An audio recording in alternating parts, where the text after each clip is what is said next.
They say he could walk through a hail of bullets without a scratch, that he spoke to the spirits of the wind, and that he carried the blood of 1,000 years of crusaders in his veins. In the chaos of the Russian Civil War, while the world was drowning in the blood of empires, one man rose from the dust of the Mongolian steppe to carve out a kingdom of his own. He was a Baltic German nobleman, a Buddhist zealot, and a brutal warlord who believed he was the reincarnation of the god of war. To his enemies, he was a monster. To his followers, he was a savior.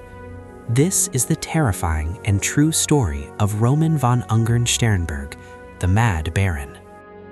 To understand the man, you have to understand the line he came from.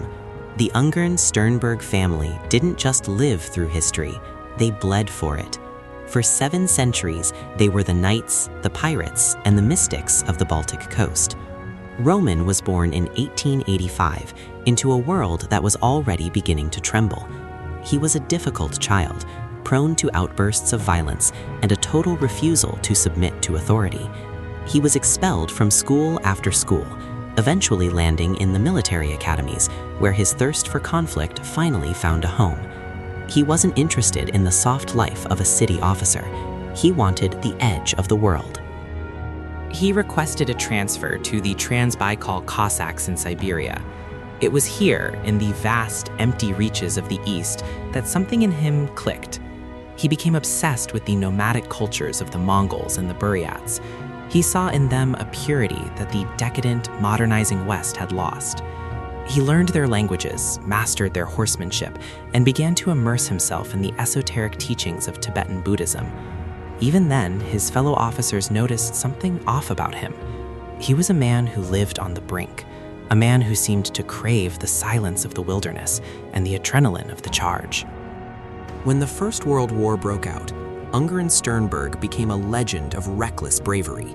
He was a cavalry officer who didn't know the meaning of the word retreat. He was wounded 5 times, earned the Order of St. George for valor, and was known for leading his men into impossible odds and emerging victorious. But the war also hardened his soul. He saw the collapse of the old world order, and when the Russian Revolution erupted in 1917, he watched in horror as the Russian Empire, the thing he held most sacred, began to tear itself apart from the inside.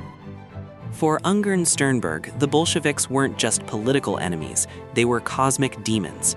He viewed the revolution as an apocalyptic event, a plague of materialism that would destroy all spiritual life on Earth.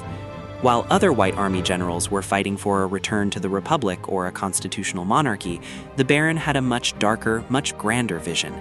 He believed that the only way to save the world was to cleanse it with a yellow crusade from the east.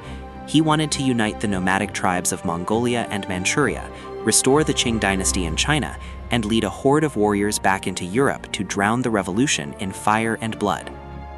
As the White Army collapsed in European Russia, Ungern-Sternberg retreated into the Siberian borderlands.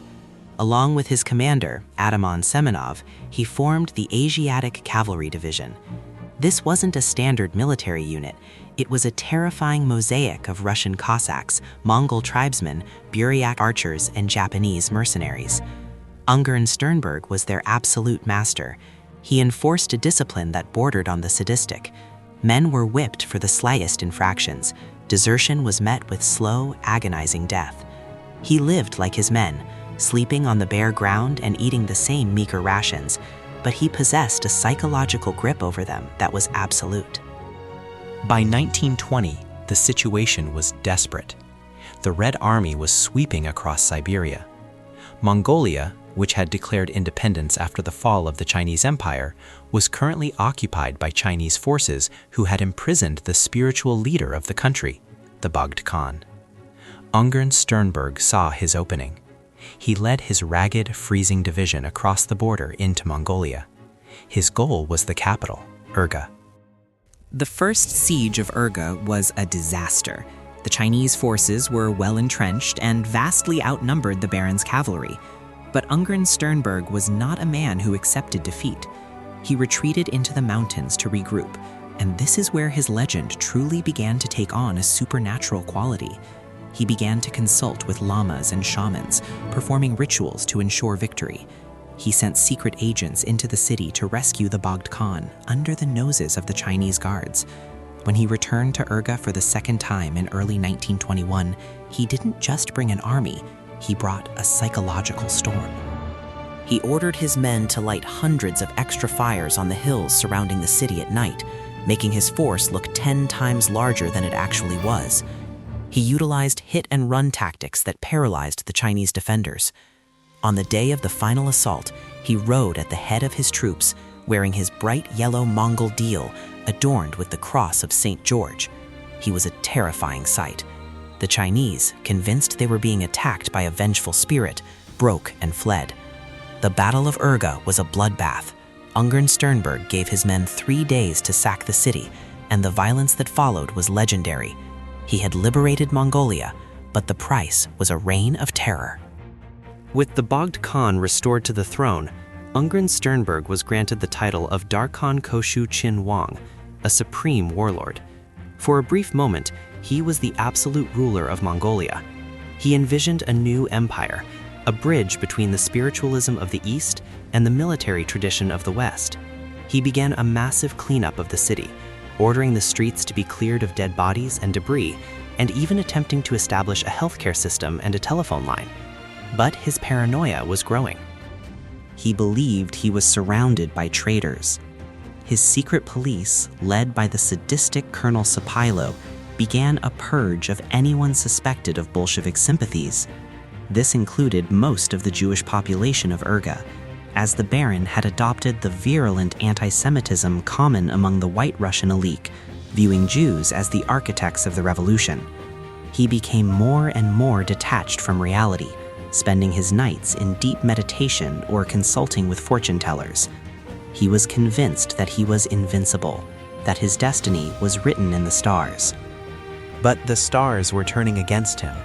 The Soviet Union could not allow a fanatical warlord to maintain a base of operations on their southern border.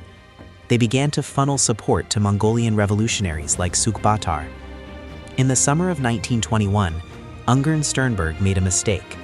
Instead of digging in and defending his new kingdom, he decided to go on the offensive. He led his division back across the border into Russian territory, hoping to spark a general uprising against the Bolsheviks. The campaign was a catastrophe. The Red Army was no longer the disorganized force of the early revolution. It was a modernized, professional machine. Ungern-Sternberg's cavalry was decimated by machine guns and artillery.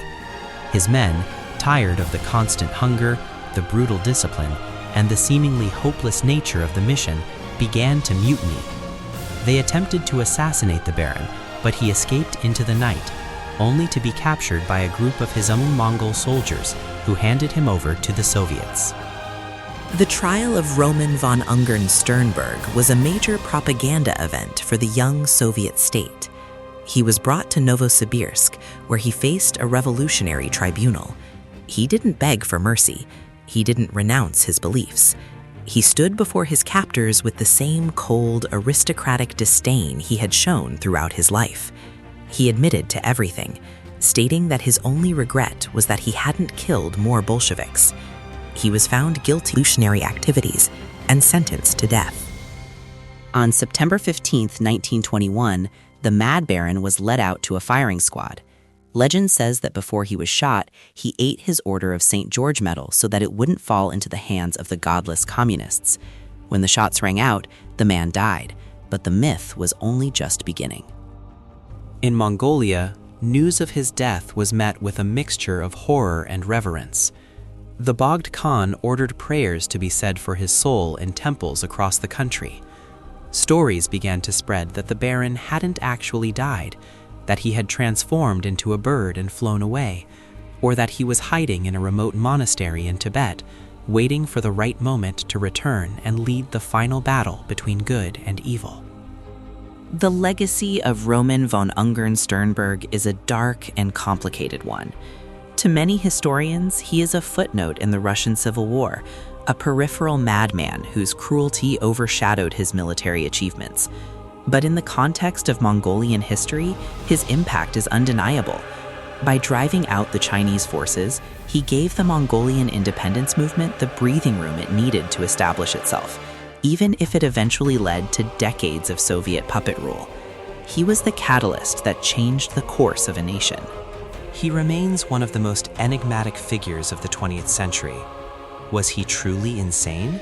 Or was he a man driven by a profound, albeit violent, spiritual conviction? He was a bridge between two worlds, the dying era of knights and kings and the brutal, mechanized age of total war. He lived as a man out of time, a ghost of the Middle Ages haunting the battlefields of the modern world. The story of the Mad Baron is a reminder of what happens when the structures of civilization collapse and the old primal forces of human nature are unleashed. It is a story of blood, mysticism, and the terrifying power of a single will. The world he tried to build is gone, buried under the weight of the Soviet era and the march of progress.